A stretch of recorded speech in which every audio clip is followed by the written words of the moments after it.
Au centre de l'Allemagne, à proximité des villes d'Erfurt et de Weimar, le site de Buchenwald est toujours là pour nous rappeler qu'il fut l'un des plus grands camps de concentration lors de la Seconde Guerre mondiale.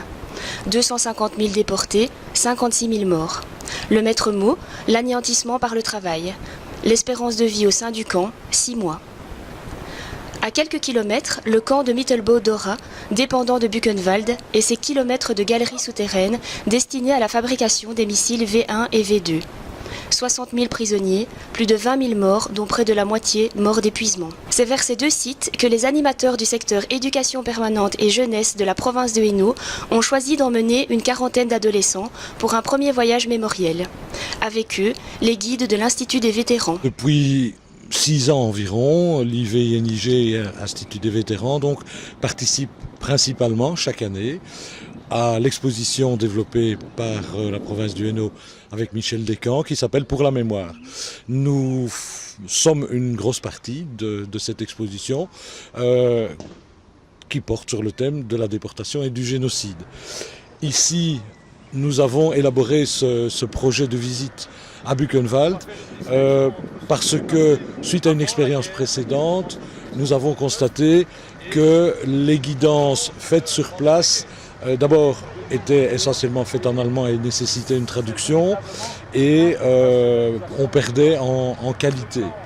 Alors nous avons décidé de collaborer avec le Hainaut et d'être des guides nous-mêmes, le groupe. Donc on a potassé, on a étudié la question, on a déjà été plusieurs fois, donc on connaît très bien les lieux. Et notre mission essentielle était l'encadrement et la guidance des groupes au niveau de la jeunesse. Nous insistons énormément sur la déportation politique, parce qu'on parle toujours de la déportation raciale qui est symbolisée par Auschwitz, mais il ne faut pas oublier l'autre partie de la déportation, qui est tous les résistants et les opposants au régime nazi qui se sont rebellés contre ça et qui se sont retrouvés donc, dans ces camps-là.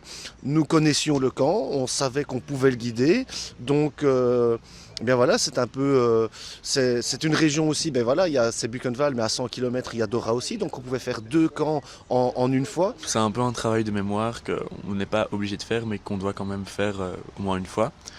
Et que ça m'intéresse quand même les camps de concentration et l'histoire en général. J'ai déjà participé à un voyage en Pologne. Et donc alors j'ai déjà découvert les camps de concentration, etc. Puis en histoire, on voit exactement la même chose. Et donc évidemment, quand j'ai su que je pouvais avoir la chance de venir en Allemagne, évidemment j'ai sauté dessus et je regrette vraiment pas d'être venu. Il y a pas longtemps, j'ai lu le journal de mon papy quand il avait 19 ans et il racontait tout ce qui se passait dans son village à cause de la guerre et tout. Et puis même en histoire, quand on aborde ça, c'est un sujet qui me touche.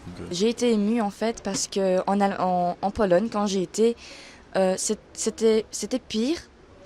Mais je n'ai pas ressenti la même chose en fait. Et en venant ici, c'était vraiment des images choquantes, etc. C'était vraiment pour marquer les gens.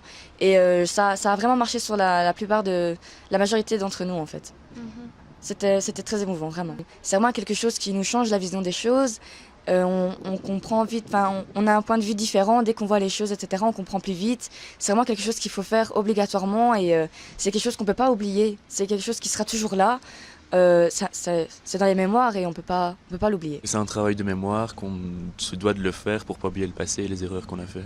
Le groupe a été fabuleux, les jeunes étaient d'une tenue, d'un respect, d'une discipline que je n'aurais jamais pu espérer à ce point-là. Les visites ont été empreintes d'émotion, elles ont été parfaites. Voilà, je crois qu'à part certains aléas sur la route, mais ça, on n'y peut forcément rien, à part certains aléas, voilà, pour moi, le voyage est une réussite à part entière.